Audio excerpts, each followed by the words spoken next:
Thomas Robert माथस की जीवन। Thomas Robert माथस की जीवन काफ़ी महत्वपूर्ण थी। देखा जाए तो थॉमस रॉबर्ट मार्शल एक ब्रिटिश अर्थशास्त्री और जनसांख्यिकीविद थे। यानी देखा जाए तो ये अर्थशास्त्री के साथ साथ एक जनसंख्या पर अपना बहुत ही महत्वपूर्ण विचारधारा रखते थे। और इनके जन्म के आधार पर बताया जाए तो इनका जन्म जो है 13-14 फरवरी 1766 में रुकेरी डाकिया के पास सारे में हुआ था। और इनका मृत्यु इंग्लैंड में 29 दिसंबर 1834 में हुआ। देखा जाए तो थॉमस रॉबर्ट मार्शल एक ब्रिटिश अर्थशास्त्री थे। उन्होंने अपने समय काल में जनसंख्या पर बहुत ही गंभीरतापूर्वक विचारधारा रखी, जो आज सच होती हुई नज़र आ रही है। देखा जाए तो अपने सिद्धांत के लिए ये जाने जाते थे और उनके समय की आर्थिक और विकासवादी विचारों पर बहुत प्रभाव पड़ा। यानी देखा जाए तो ये आर्थिक और विकासवादी विचारों पर इनका गहरा जो महत्व थी। समग्र रूप से उन्होंने माथेसियनवाद के रूप में जाना जाता है, क्योंकि इन्होंने माथस थे और माथेसियनवाद के रूप में इनको प्रभाषित किया गया।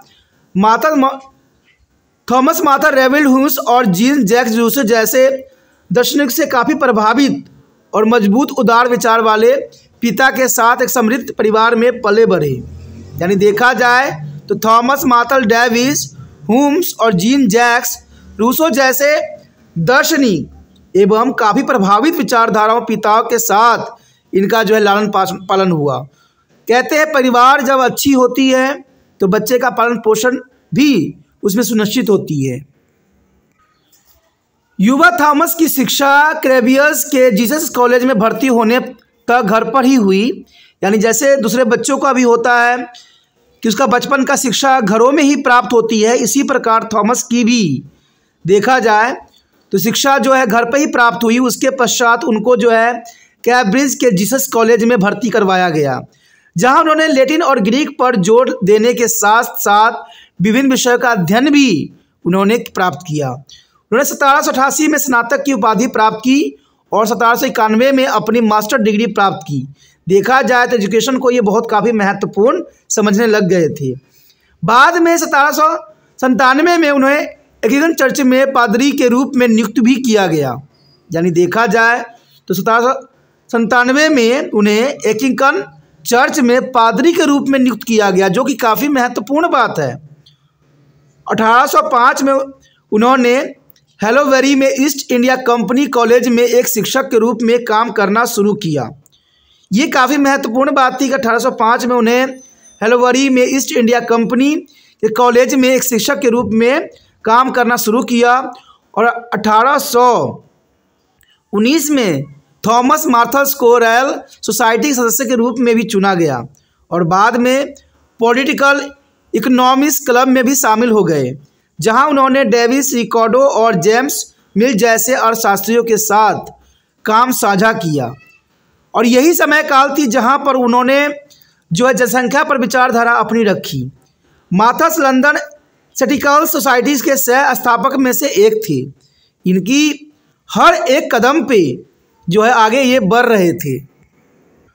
और इससे भी महत्वपूर्ण बात थी कि थॉमस माथस का सबसे बड़ा योगदान अर्थशास्त्र में एक आर्थिक सिद्धांत के दृष्टिकोण के साथ था, जिसे तब से माथेसियन सिद्धांत के रूप में जाना जाता है और जिनका वैचारिक धारा उनकी पुस्तक जनसंख्या के सिद्धांत पर एक निबंध में पाया जा सकता है।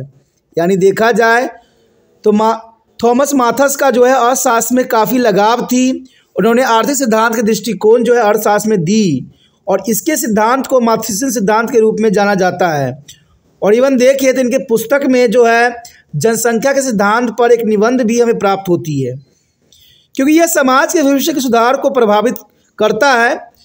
इसमें देखा जाए तो मिस्टर गैडविन एस कैडोरेसेट और अन्य लेखकों को अटकलों पर टिप्पणी के साथ, जिसे आमतौर पर जनसंख्या के सिद्धांत पर एक निबंध के रूप में जाना जाता है, जो इनका सबसे प्रभावशाली काम थी। देखा जाए तो जनसंख्या की अत्यधिक वृद्धि, गरीबी और अकाल जैसी सामाजिक घटनाओं के संदर्भ में उनके दृष्टिकोण को जो है असभ्यता और यहाँ तक कि क्रूरता के कारण इस पुस्तक ने अपने समय के अर्थशास्त्री और वैज्ञानिक का बहुत ध्यान आकर्षित किया।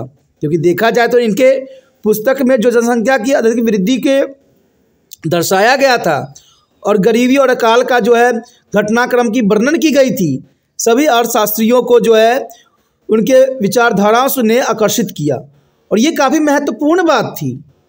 देखा जाए तो थॉमस माथस ने अपने जीवन काल में जनसंख्या की जो थ्योरी दी वो कहीं ना कहीं आने वाला भविष्य में एक बहुत बड़ा मील का पत्थर साबित हुआ और ये सच है और ये काफ़ी महत्वपूर्ण है।